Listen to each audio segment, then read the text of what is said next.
Hi everybody, I'm Tina Craig and I'm here at Road to Virginia in Richmond, Virginia, and I am standing in front of my very first solo exhibit and I'm really excited about it, so let's take a look. We start out with Abby, who is an American burying beetle. She is the state insect of Rhode Island and she's adorable, and she's playing catch the leaf with a maple leaf, the state tree of Rhode Island, the red maple, and she's dancing on some violets, the state flower of Rhode Island. I started that in a class with Jane Sassman and finished it soon after, and I just love her. So as we make our way down the aisle, we've got a class piece from a Karen K. Buckley class called Wildflower Trio, and a class piece from Susan Brubaker Knapp's thread painting class of the Dragonfly, and another class piece from a Tara Fawnin online class with Ninigrit quilters, this Lone Star. I knew that I had to finish it right away or it was going to end up in a UFO pile, never to be seen again. So I hyper-focused and got that done in under 2 weeks. Next, there is Fearless Curves from a Cindy Grisdella class. So what I want people to take away from this exhibit is take all the classes. Learn all the things so that when you see a quilt that inspires you, you can say, oh, I think I can use this technique to make something like that. So you've got all those techniques in your toolbox ready to go so you can make anything you want. This little piece, this ombre mandala, was a President's Challenge at Ninigrit Quilters, and I got to use some ombre fabric in the stash and some Karen K. Buckley perfect circles and beads that I've been collecting for no apparent reason, but there they are, I finally used them. This next quilt is Engineer's Wife. The pattern from Lori Hurd is called Farmer's Wife. There are 111 blocks in the book, so I've got 100 on the front and 11 on the back.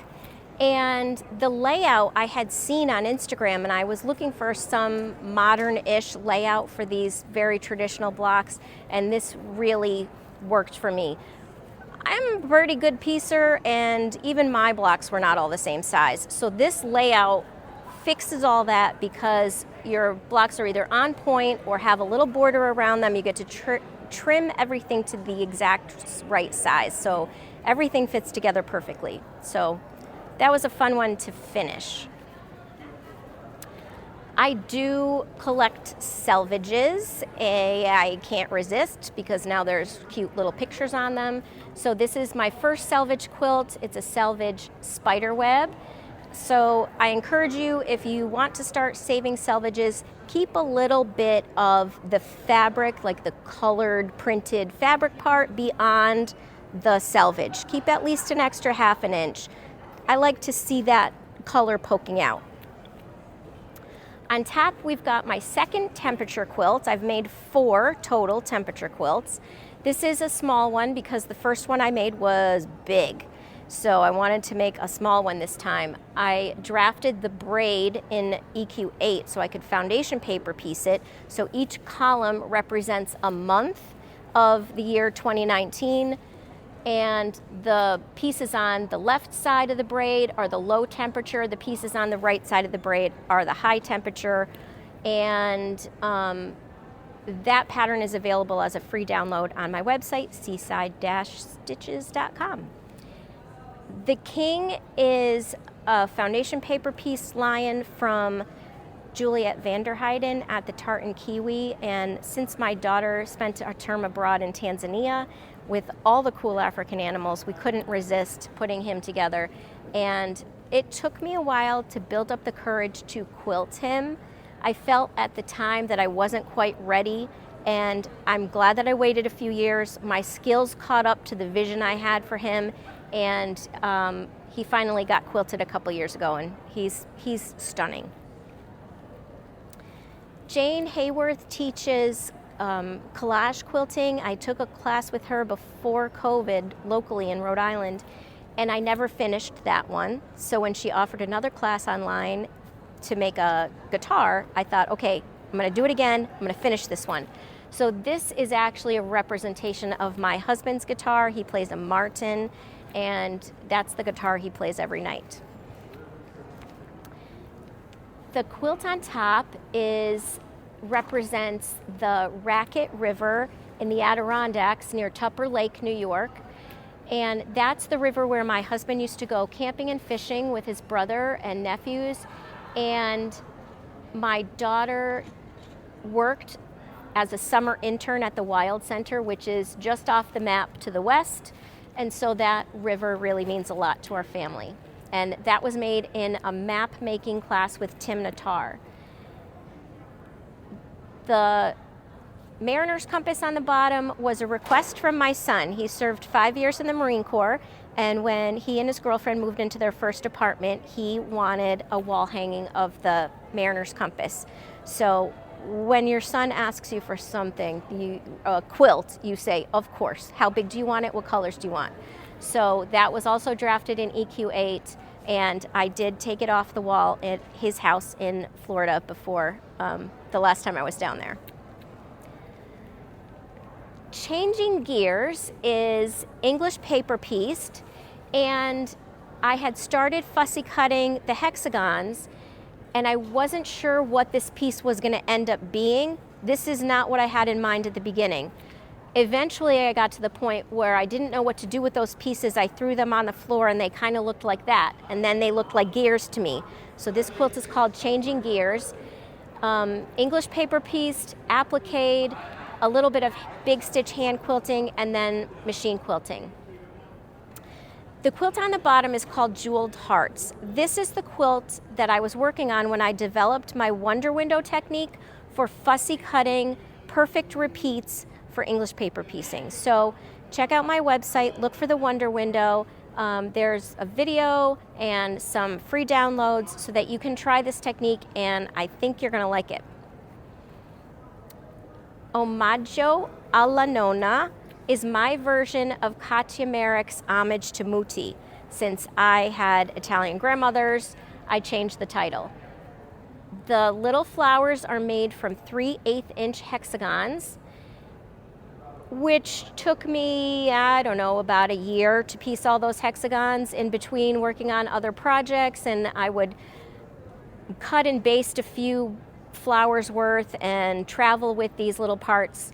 And finally it was time to quilt it, and I wanted to do some fun feathers and then some extra fill in the background.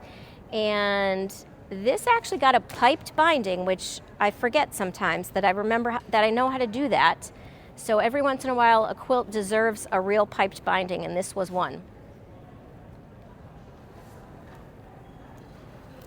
Crossroads is a very traditional pattern. I love making scrap quilts. So this is a great scrap buster using 2.5 inch squares. The pattern is called either Arkansas Crossroads or Goodnight Irene.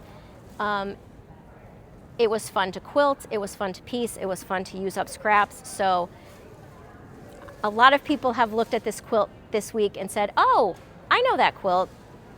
That's a great scrap buster. I'm gonna go home and start one of those.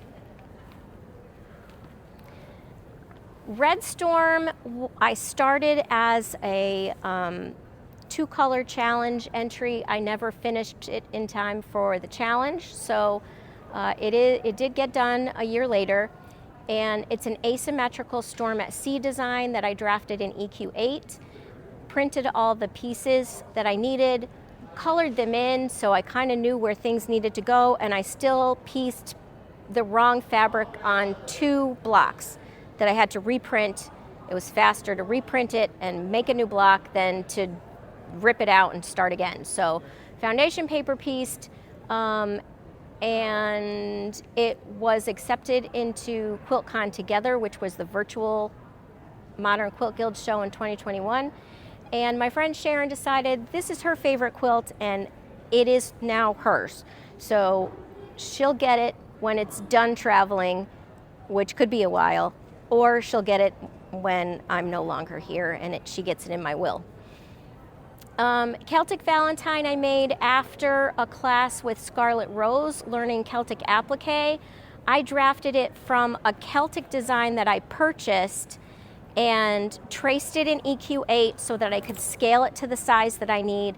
made 2 different shades of red bias tape, hand appliqued that, did a lot of machine quilting, and this earned a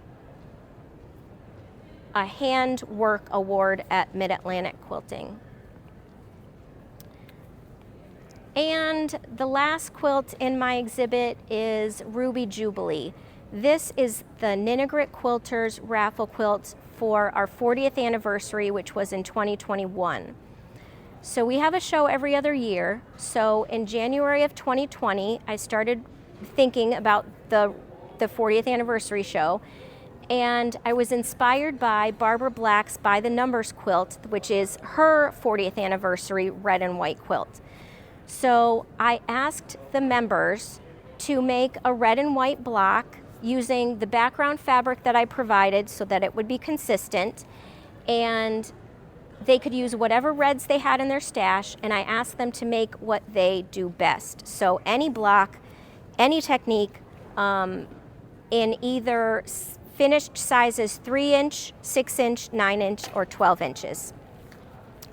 So we had 40 members participate, just coincidentally, for our 40th anniversary, which was about a third of our membership at the time. So that was a pretty good turnout. I expected to start collecting blocks in April of 2020, and there was no in-person meeting in April of 2020, so blocks started arriving in the mail to my home. And that was a good mail day when I got blocks in the mail. So blocks started going up on the design wall. I worked really hard to balance the values and the techniques so that all the applique wasn't together and all the, pointy points were not all together and the curves are not all together. And I really loved putting this together. So it was a lovely group project to work on early in lockdown, and I would share progress pictures on our Facebook group. So even though I was alone in my little home sewing room, my friends were all with me. And it was machine quilted by a long arm by one of our members, Pat Harrison. So my mother was in a nursing home when I finished this quilt, and I brought it to her to show her. And she said, "Oh, this is going to be a hard quilt for you to give away, isn't it?" And I said, "Yeah, it might be." And she passed away before the show. And when it was time to draw a winner, my sister-in-law's name was pulled. I'm pretty sure my mother put that ticket in our president's hand to pull that ticket. So my sister-in-law actually owns this quilt, and she has allowed me to travel with it, and so it is still in my possession. So there we go. Thank you for joining me on the tour of my first solo exhibit.